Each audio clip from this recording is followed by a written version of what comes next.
Бәріңе сәлем. Сендерге бүгін отбасымызда болған өзгерістер туралы айтып бергім келеді. Иә, соның арқасында мен мектепте танымал болып кеттім. Тіпті кейбір балалар мені көре алмай жатады.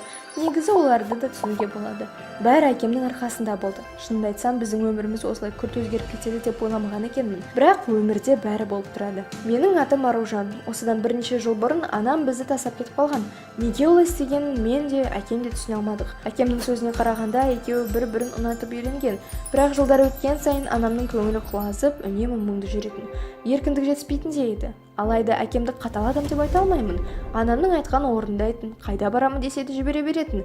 Өзі маған қарап үйде қалатын еді. Бірақ анама бәрібір жақпайтын.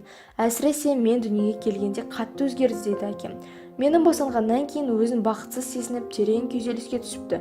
Уақыт өткеннен кейін өз-өзіне келетін шығар деп әкем соңына дейін шыдамдылық танытқан екен.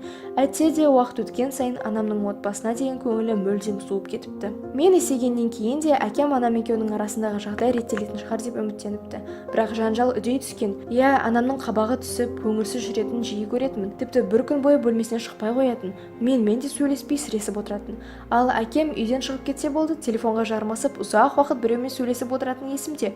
Құрбыларым дейтін. Олардың кейбіреулері үйге келетін еді. Анама бір нәрселерді айтып ағыл-тегіл жарылып отыратын.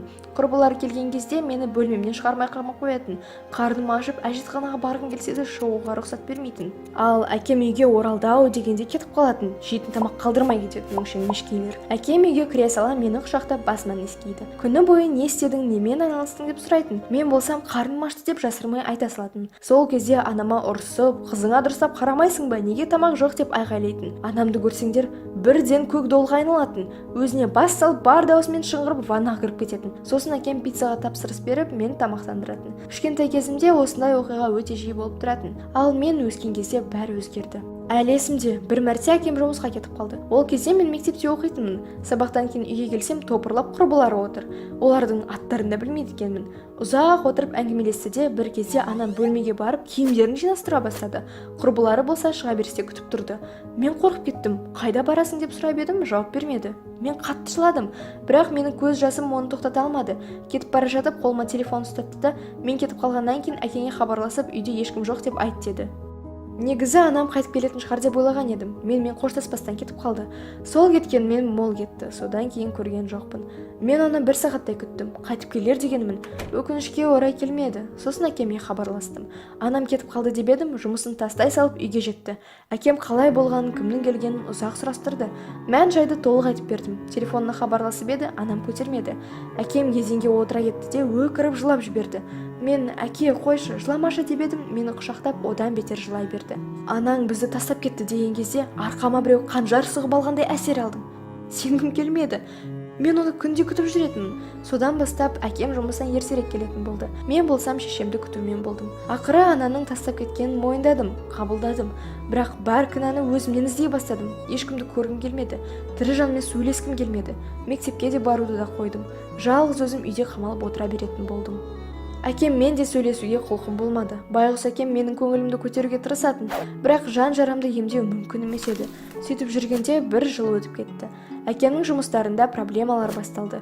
Ол мен үшін жұмыстан ерте кетіп қалатындықтан оны шығарып жіберді. Жағдайымыз қиындай түсті. Қайда бармаса да жұмыс таңнан кешке дейін болатын. Ал әкем менің жанымда отыратындықтан ондай жұмысқа орналаса алмады. Бір күні ақшамыз толықтай бітіп қалды. Көк тиын да қалмады. Соны көргенде мен қатты жылап жібердім. Әрине, әкем бәрі жақсы болады, уайымдама деп жұбатуға тырысты. Алайда шыдай алмай менімен қосылып өзі де жылады. Біткен жеріміз осы деп ойладым мен. Әкем менің қуыршақтарға киім тігуді жақсы көретінімді білетін. Бір кезде отыра қалды да киім тігейік деді. Менің көңілімді аулау үшін ойлап тапқан айласы еді. Біз түнімен әртүрлі киімдер тіктік. Өте көңілді болды. Сосын әкем мені орныма жатқызып ұйықтатты. Ал таңертең тұрсам, орындықта керемет көйлек ілініп тұр екен. Маған арналған көйлек екен. Шынымды айтсам, қайдан келген деп таңғалдым. Сөйтіп тұрғанымда әкем кіріп келді. Сен білмейтін шығарсың, бірақ мен бұрын тігінші болғанмын. Бұл менің сүйікті ісім.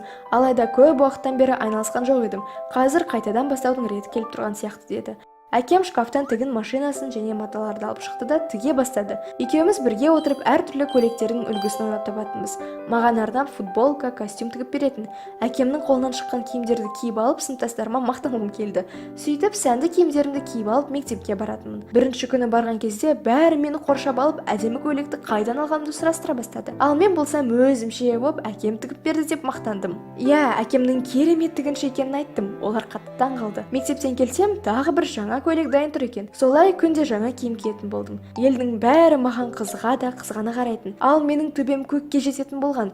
Сабақ үлгерімім де жақсара бастады. Мектепке бару мен үшін мерекеге айналғандай еді. Сосын мен Инстаграмнан парақша ашуды ойластырдым. Әкем екеуміздің парақшамызды. Әкем мені модель ретінде суретке түсіріп инстаға салатын болдық. Ойламаған жерден біздің парақшамыз танымал бола бастады. Бізге жазылғандардың саны көбейіп, кәсібіміз ілгері жылжыды. Әкем болса тігіншілікті тоқтатқан жоқ. Бір күні көршілеріміз келіп, біздің жағдайымызды көріп жанашырлық танытты. Азық-түлік әкеп берді, ал сосын балаларына киімге тапсырыс берді. Жаңа кәсіптен түскен пайда әкемнің бұрынғы жұмыстан алатын жалақысынан әлде қайда жоғары болатын. Табандылықтың арқасында тапсырыс берушілер де көбейді. Бір-бірінен естіп киім тіккізетіндер күн сайын арта түсті. Жарты жыл ішінде біз үйдің ішінен шағын шеберхана ашып алдық. Ал мектепте жазғы демалыс басталған кезде мен де бұл кәсіпті меңгеріп алғым келді. Әрине, әкем қуана-қуана киім тігуді үйретті маған. Біз екеуміз бірге жұмыс істейтін болдық. Біздің бақытты кезеңіміз еді. Талай қиын кезеңдерді артта тастап, осындай жетістікке жеткеніміз рас па, өтірік пе деп кейде ойланып қалатынмын. Ең бірінші көйлегімді өзіме арнап тігіп алдым. Көк түсті жастық көйлек өзіме қатты ұнады. Әкемнің қуанышында шек болмады. Оны көрген кезде әкем дәл сол матадан өзіне футболка тігіп алды. Екеуміз бірдей түсті киіммен суретке түсіп инстаға салып жібердік. Әрине, әкесі мен қыздың суреті де, кәсібі де ешкімді бей-жай қалдырмады. Бізге көптеген адамдар жақсы пікірлер жазды. Әкем болса өміріміздің қалай өзгергенін, әрбір істе қайыр бар деп, барлығы дәл осылай болғанына өкінбейтін жазған еді. Өйткені жұмысынан айырылып қалған кезде ол өзінің сүйікті ісіне қайта оралды. Адам баласы үшін өзіне ұнайтын іспен айналысу өте маңызды, ал ол ісі табыс әкелетін болса, одан да жақсы. Әкем үнемі сенің бақытты болғаныңнан маңызды ештеңе жоқ деп айтып отыратын. Ал мен болсам, анам туралы ойланып жүретінмін. Оны қалай ұмытайын, бәрібір жүрегімде ғой, ойласам өзегім өртеніп кететіндей. Дегенмен әкем маған анамның жоқтығын білдіртпеді. Тіпті анамның бере алмаған мейірімін, жылуын сыйлады. Расында да, өмірімізде болып жатқан оқиғалар бекер емес. Түннен кейін таң ататындай жамандықтың артында жақсылық бар. Солай ма, достар? Менімен келісесіңдер ме? Анамды іздеп тауып алайын ба? Маған ақыл айтыңдаршы. Әлде керек емес пе? Пікірлеріңді жазыңдар. Лайк бассаңдар, тіпті қуанып қаламыз. Сендер ғажайыпқа сенесіңдер ме? Иә, өмірлеріңді басынан аяғына дейін өзгерткен оқиға. Осы күндеріме жеткенге дейін ғажайыпқа мүлде сенбегенмін. Бірақ бұл өмір, бәрі мүмкін екен. Сонымен менің атым Мелиса және қазір кездейсоқ жағдайдың қалай бәрін өзгерткенін айтып беремін. Мен қарапайым мектепте оқимын. Онда танымал да жол болмағыштар да бар. Өкінішке орай мен екінші топтың қатарындамын. Бұрындары дос табу, біреумен сөйлесу қиынға соғатын. Тіпті неге бұлай болғанын білмейтінмін. Мүмкін ұялшақтығымнан, әлде түрім онша емес пе?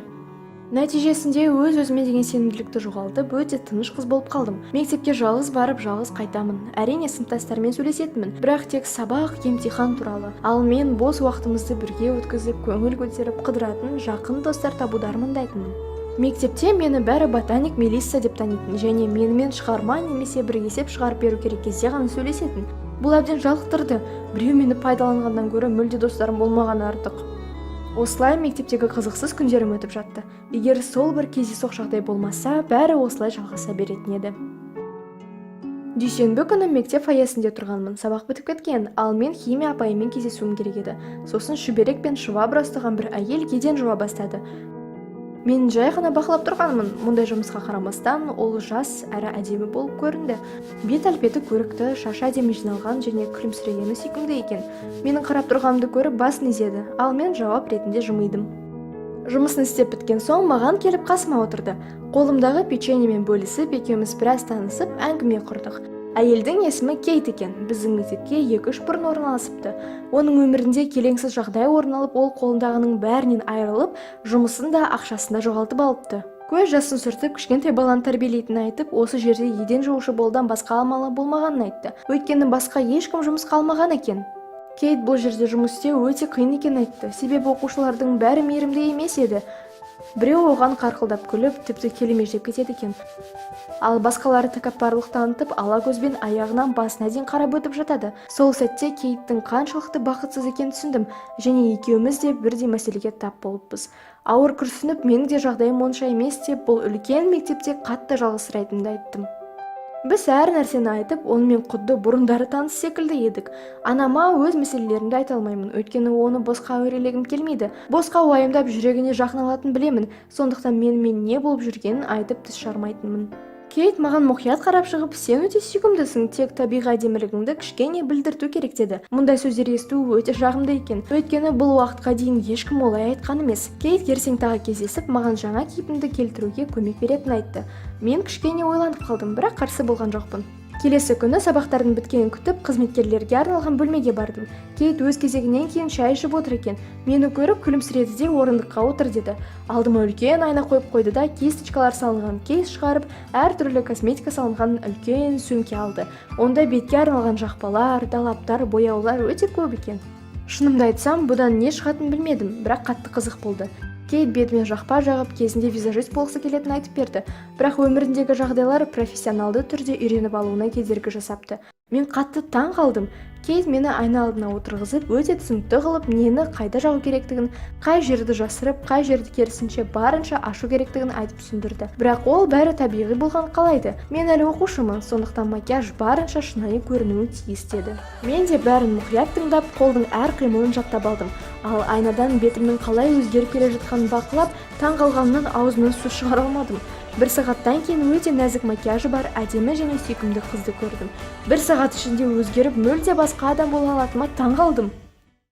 Кейт күлімсіреп, ал мен шыдамай оны қатты құшақтап алдым. Өзімді бірінші рет әдемі сезіндім. Дәл осы сәттен бастап, жаңа өмірімді жаңа парақшадан бастап, ендігі мектепте ең ұсқынсыз қыз болмаймын деп ойладым. Кетер кезімде Кейт киімге қатысты біраз кеңес беріп, не жарасатын, не жараспайтын айтып берді. Әбден шабыттанып көше бойында өте бақытты келе жаттым. Үйге келе сала сөрелерден бар киімді шығарып, Кейттің берген кеңесі бойынша үйлесімді кейіптер құрастырдым. Түстерді бұлай ешқашан үйлестірмеген едім, бірақ естіген сөздерімнен стильде ең бастысы креатив таныту керек екен. Келесі күні ертерек тұрып орындыққа отырдым да кешегі макияжды айнытпай қайталап шықтым. Шашымды әдемілеп жинап, әдемі қара көйлек пен қызғылт түсті пиджак кидім. Айнадан маған мүлде басқа адам қарап тұрғандай еді. Сенімді түрде үйден шығып өмірімнің жаңа тарауына дайын болдым. Мектепке енді жақындай бергенімде ғана басқалардың көзқарастарын байқадым. Біреулер сыбырласып маған таңғала қарап тұрды. Шынымды айтайын, мұндай назардан өзімді кішкене жайсыз сезіндім. Бірақ енді қайтар жол жоқ. Сыныпқа кіргенімде үлкен тыныштық орнады. Бәрі, тіпті соңғы парталар маған қарап қалды. Мен кішкене қызарып, жай ғана өз орнына бардым. Мұндайдан өзімді ыңғайсыз сезіндім, бірақ бір жағынан қуандым, өйткені кеше ғана мені ешкім байқамайтын, және келдім бе, келмедім бе, бәрібір еді. Ішімнен өзімді мақтап қойдым, өйткені бұл кішкентай болсын жеңіс еді, және де Кейтке де алғысым шексіз. Сабақтардың бітуін асыға күтіп, тезірек маған берген көмегі үшін рахметімді айтқым келді. Сабақ біте сала мені сыныптастарым қоршап алып, маған қалай өзіңді қалпыңа келтірдің, стилистің кім деген секілді сұрақтар қоя бастады. Мен шынымды айтып, мектептегі еден жуушы Кейт стилистім болды деп едім, сыныптастарымның бәрі күлкіден өле жаздады. Олар Кейтті шүберектер патшайымы және ешқандай талғам жоқ, оның орны еденде деді. Бұл сөздерінен кейін есікті тарс жауып шығып кеттім. Мен әрдайым олармен достасуға тырысатынмын. Ешкім сөйлеспегендіктен менімен бірдеңе дұрыс емес деп ойладым. Ал мәселе олардың өздерінде екен. Олар адамдарды жақсы жаманға бөледі. Кейтке барып, көңіл күйі түсіп кетпес үшін болған жағдай туралы айтқан жоқпын. Керісінше оған өте қызықты жаңа ой тастадым. YouTube-та канал ашып, әртүрлі макияж жасау жолдарын көрсетіп, оқырмандарға кеңес беруіне ұсыныс жасадым. Модель ретінде мені алады, ал мини-салон ретінде оның бөлмесі. Келесі күні сабақтарым біткен соң Кейт екеуміз видео түсіре бастадық. Видео өте қызықты әрі жеңіл шықты. Біз көп күліп әртүрлі тақырыптарды талқылап, Кейт жасаған мейкап туралы айтып берді. Сол күні кешке сұлулық құпиясы деген канал ашып, түсірген видеомызды салып жібердім. Біздің арнамыз бірден танымал болып кетті. Мыңдаған қаралым, жүздеген комментарий және бәрі тек бір күн ішінде. Ал сосын біз туралы бүткіл мектеп біліп каналымызды мақтап, Кейтке макияж жасатуға кезекке тұра бастады. Ол да бақытты еді. Біздің видеоларымыздың арқасында оны қаладағы танымал стилист көріп, Кейтке оның командасында жұмыс істеуге ұсыныс берді. Ол әрине келісті. Негізі онымен қоштасқым келген жоқ, бірақ біз достығымызды тоқтатқан жоқпыз. Керісінше, мен секілді қыздарға өз-өздеріне сенімді болу үшін бірге көмектесе бастадық.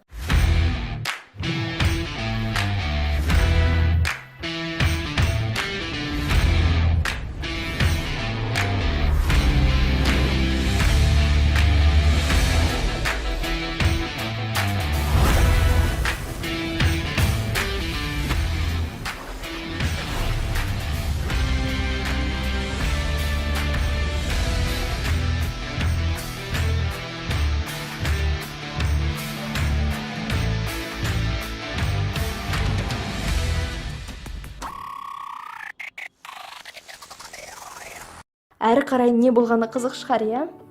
Мен достар тауып батылырақ және өзіме сенімдірек болдым. Менің танымал блогым және каналым бар. Мен де визажист мамандығын оқып, енді өзім де қыздарды бояндырып, бейне сабақ түсіремін. Мен өзіме ұнайтын істі таптым және Кейт секілді керемет адаммен кездескеніме өмірге алғысым шексіз.